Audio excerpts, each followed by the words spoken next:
to think like that. Okay, so I was raised in a Baptist church, and like from the time that was like itty bitty all the way up, like always in church all the time. Like my parents were there every time the door was open, and they were like Sunday school leaders, and they took all these little courses, and they had their certificates, and like pretty pimp, right? And so when I was 16 though, there was some infidelity between my parents, and they ended up getting a divorce.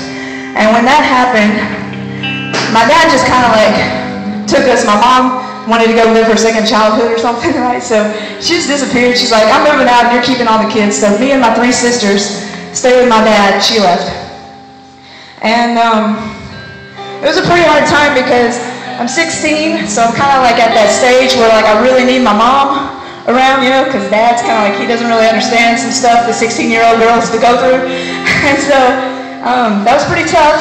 And I ended up kind of having to be a mother figure for my sisters too, because they're all younger than me. So my dad's all like, hey, can you pick up like some groceries and like make us a meal in between like you're in school and you have a job?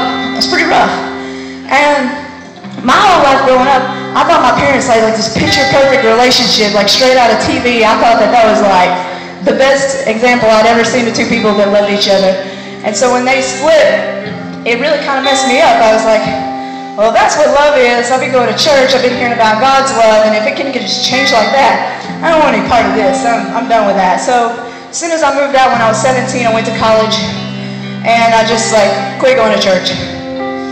And that's when a lot of like crazy stuff started happening. I got into some trouble. I started hanging out with some people that I probably shouldn't have been hanging out with, and going places that I probably shouldn't go, doing things I shouldn't do.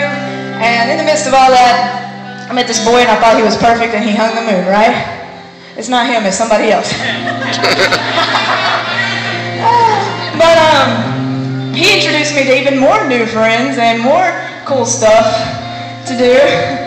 And I went spiraling down, like just really, really fast. Just my whole life fell apart. When me and that boy eventually broke up, because it was going to happen anyway, I just found myself at the most bottomless pit that you've ever been in, just like sitting there. I don't even know who I am anymore, right?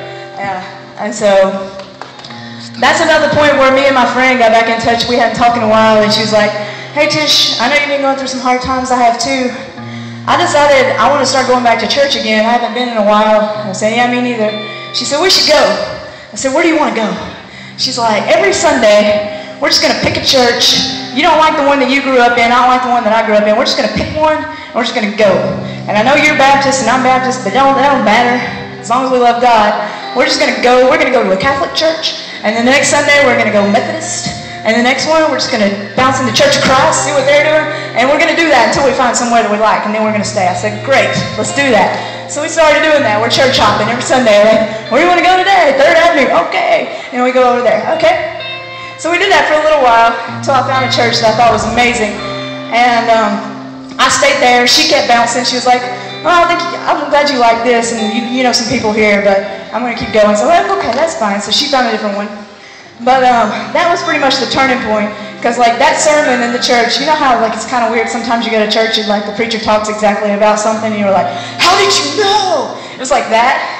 And so that's the point where I rededicated my life. I'd already been saved when I was like 8. I just really got way off track. And I started turning everything around. About a year later, I started this band. We've been rocking ever since. And through the band, I met my husband. It's pretty special. Yeah. I had to go through like 50 million bass players to get this one right. None of them were married to material. Just kidding. Somebody will marry you one day, Nick. He used to be in the band. But, and now we have a baby girl on the way. She's here due in 2 months. And so Lyric Bell will be here November the 5th. So it's all exciting. So it's really kind of cool to watch. If I look back at how my life was in a shambles back then and how I stopped believing in love and I got mad at my parents and hated my mom and all that stuff, it was rough. But it brought me through it. I turned back around. And I want to let you know that if you're going through something or you just went through something, or you're probably, if you haven't, then you're fixing to go through something, God can pull you out of that. You just have to ask Him to. And He doesn't hold grudges. That's like the coolest thing. Because I have some old girlfriends that we used to hang out and they like hold grudges forever. And it's kind of like, really? You're stoned over that? I really didn't mean that your butt was big. I just meant that those pants didn't look right. You know, but God doesn't do that. He doesn't play around. When you ask for forgiveness, you receive it. And that's like one of the most wonderful things. I love that grace. So maybe you guys have some kind of story like that you want to tell me later. That's cool. I'm willing to hear. I want to listen. I want to hear that kind of stuff.